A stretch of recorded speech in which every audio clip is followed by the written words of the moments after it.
So have you ever considered this question? Who are you designed to serve? I'm talking about potential owner clients.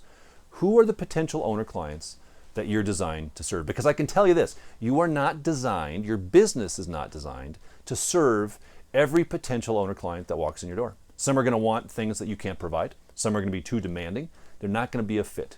So you need to, at some point in time for every business, we need to ask ourselves this hard question. Now, if you're a new business, you're thinking this is a stupid question because I need to eat, and I get that.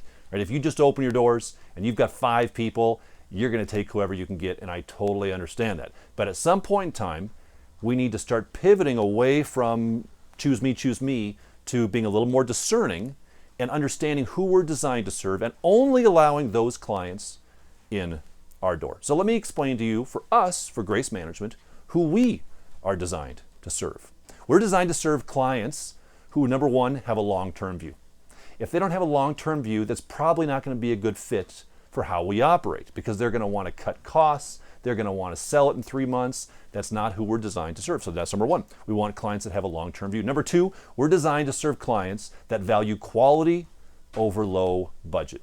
If you want the cheapest company in town, we're not it.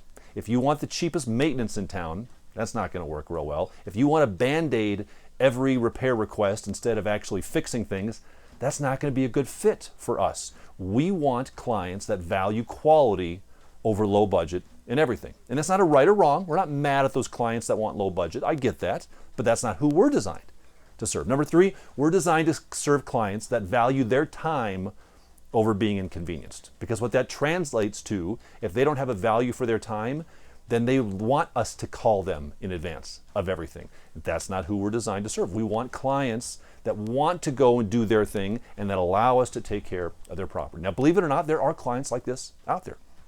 Now, there's a fourth criteria as well on the clients that we're designed to serve. But before I share that with you, let me thank the sponsor for this video, Seacoast Commerce Bank. If you're not using Seacoast Commerce Bank, my only question is why. They provide trust accounting specific to the PM industry. They give you an earnings credit.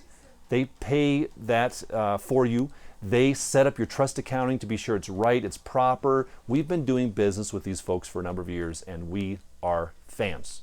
So at the end of this video, go to our video page, go to our sponsor page, watch the information we have on Seacoast Commerce Bank, or reach out to Allison. They're awesome. You need to be using them. You will thank me when you do. Okay, number four, we want to work with owner clients who are kind. Now that may sound a little bit simplistic, but you know who I'm talking about, don't you? Those clients that just aren't kind. They're just negative, they're difficult, they're ornery. Yeah, we don't want those clients. Why? Because we're not designed to serve those clients. And when you understand this from a mindset standpoint, it will change the way you communicate with prospective owner clients like nothing else. Because instead of a conversation where you're just hoping they choose you, now you're viewing it through the lens of, this is going to be a relationship. And I want to be cautious about who I enter a relationship with. I want to make sure I only enter a relationship with a specific type of client, a specific type of person. And you're going to have some criteria. If you like ours, use ours.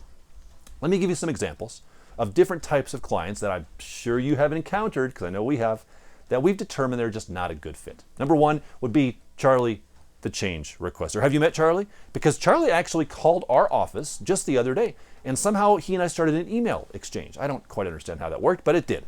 And he had a lot of questions about our property management agreement and our services. And then he said, hey, good news.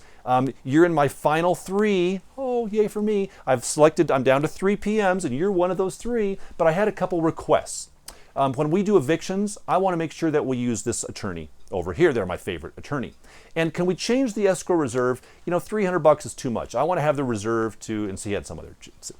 So I emailed Charlie and I said, hey, Charlie, thank you so much. I'm excited we're in the final 3, but I must respectfully withdraw from the potential management of your property. And I said, the things you're requesting us to change would not allow us to successfully manage your property. They wouldn't, because he wanted too many changes, and we don't do those things. Have you met Charlie? Well, if you haven't met Charlie, I bet you met Ingrid. Ingrid the Inquisitive. See, Ingrid has questions on everything. And I don't mind questions. People need to do their due diligence. But the information on our website isn't good enough for Ingrid. She wants detailed questions. When a vendor goes out to that property, she wants to know exactly what time they arrived and what time they left. She would like us to drive by the property on a regular basis and send her a picture of that. And when she gets her operating statement, oh boy, you bet she's going to have a couple questions, even though it looks very, very normal. And that's fine. I don't blame Ingrid for being inquisitive, but she's not a good fit for who we're designed to serve. Now, if you haven't met Ingrid, I bet you met Darren. See, Darren is extremely demanding. He wants things his way. And it started from the first conversation. When Darren first called our office to potentially hire us, the conversation sounded like this. Hey, this is Darren. I own a rental property. I'm interviewing several PM companies. I'm going to be in town tomorrow, and I would like to meet with you from 2 to 2:25 p.m. at my property. I expect to see you there. Please have a copy of your management agreement, and I'll have my list of 25 questions. Whew, he's a demanding guy right from the front. He's probably not going to be a good fit from that standpoint.